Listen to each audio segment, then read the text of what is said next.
Hello, કેમ છો? તો બધા જ મજામાં હશો. તો હવે શું છે કે હોળી નજીક આવી રહી છે અને બજારની અંદર પોપકોર્ન એટલે કે ધોણીનું માર્કેટ ભરપૂર પ્રમાણની અંદર ચાલી રહ્યું છે. અને આજે આપણે ઘરે જ ધાણી બનાવવાના છીએ. એટલે કે અમે બનાવવાના છીએ આ છે દોડો.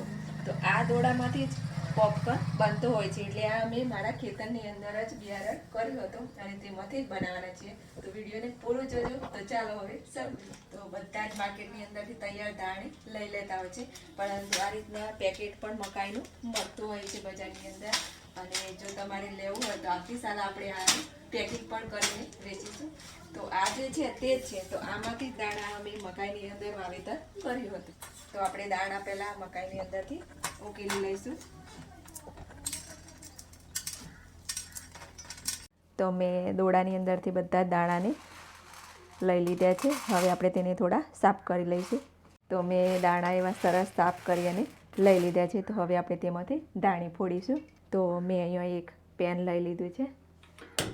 તેમાં આપણે 1 ચમચી જેટલું તેલ નાખીશું. તેની અંદર આપણે મકાઈ નાખી દઈશું.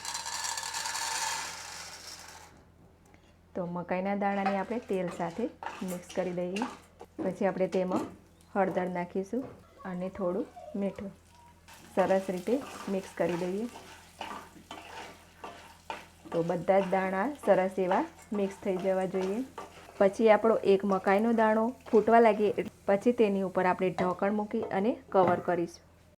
તો થોડી જ વારની અંદર બધા જ તડતડ અવાજ તમને સંભળાતો હશે. તો આ રીતના બધી જ મકાઈ ફૂટી જતી હોય છે.